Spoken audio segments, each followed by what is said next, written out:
Nagbabala ang isang supermarket group sa pagtaas ng presyo ng ilang bilihin simula Abril.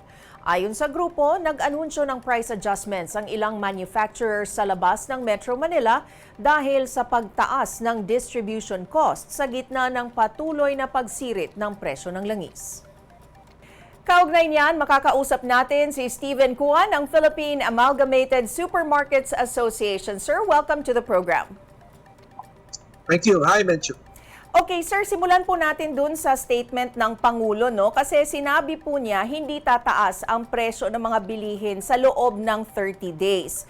Pero sabi niyo ho, asahang magtataas presyo ang ibang mga items sa grocery stores and supermarkets simula Abril. So, bakit ho magtataas starting next week despite the announcement of the President, sir? Well, number one, we're not a communist or socialist state, no? The country doesn't own these companies, no? So, syempre, kapag talagang,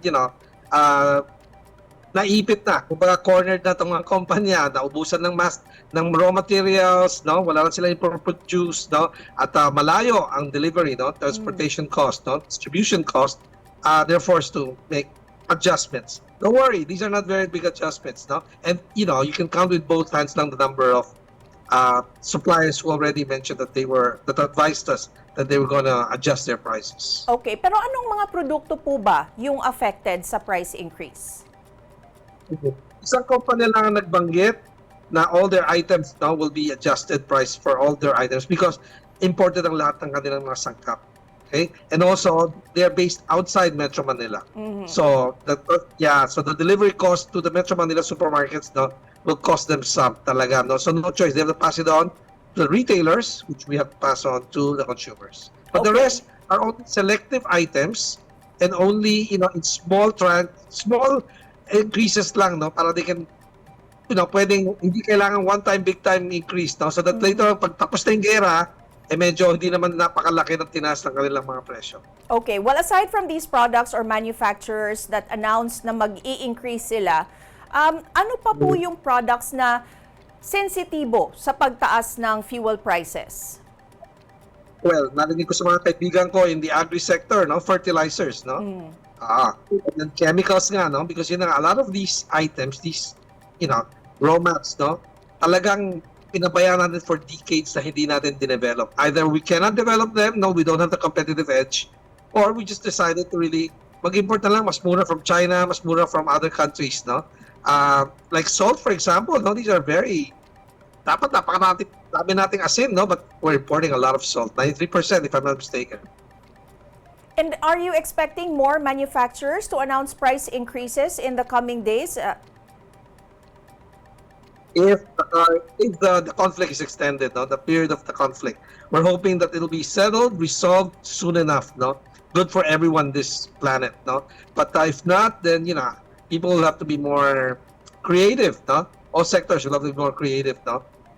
When you say, sir, if the conflict is not resolved soon or if it's extended, extended beyond what period of days? Well, we're on our 28th day as we speak, 28th day from the start of the first missile that was fired.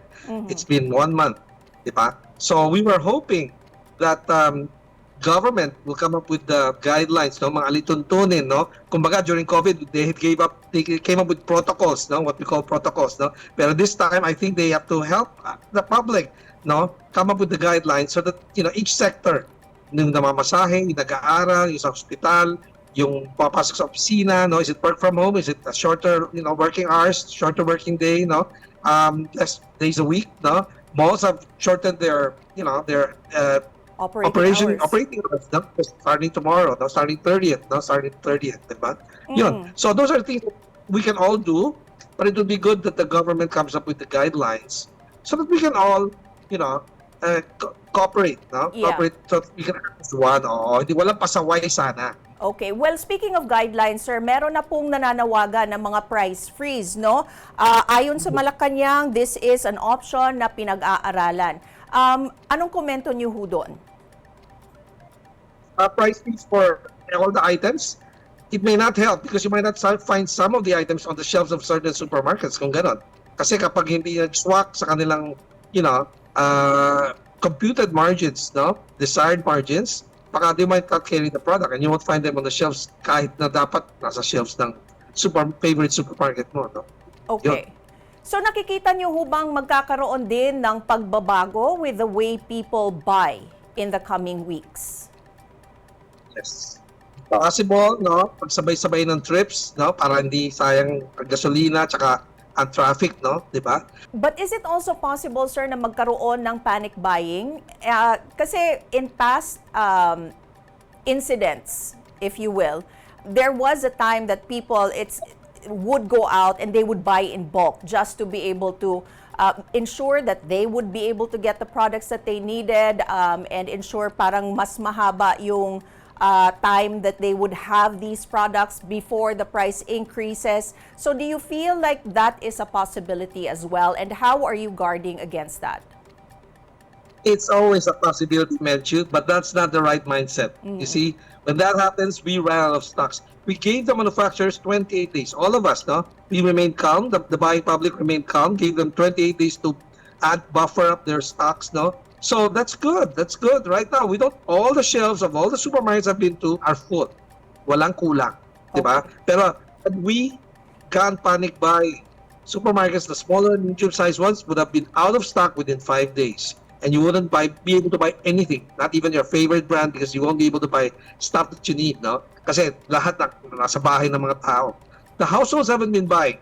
Additional buying by those with small businesses, no? Merong catering, yes, they've been buying because they need it for their business, no? Pero yung households, wala akong nakitang talagang panic buying. Up to today, I've been to 3 supermarkets already. Okay. So how do you guard against that, sir? Is there a workaround? No, the suppliers are the ones who will control retailers from boarding because they just won't give us the stock. That's it.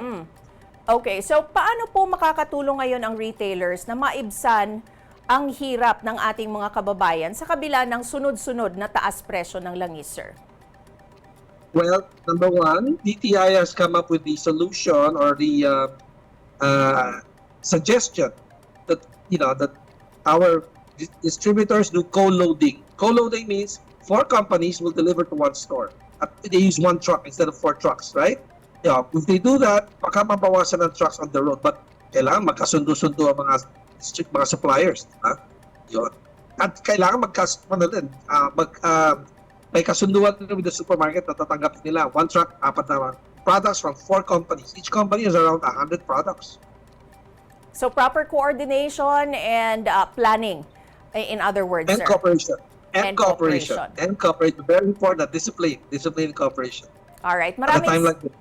Maraming salamat, Philippine Amalgamated Supermarkets Association President Steven Cua. Thank you for having me, Thank Metro. you. Have a great day.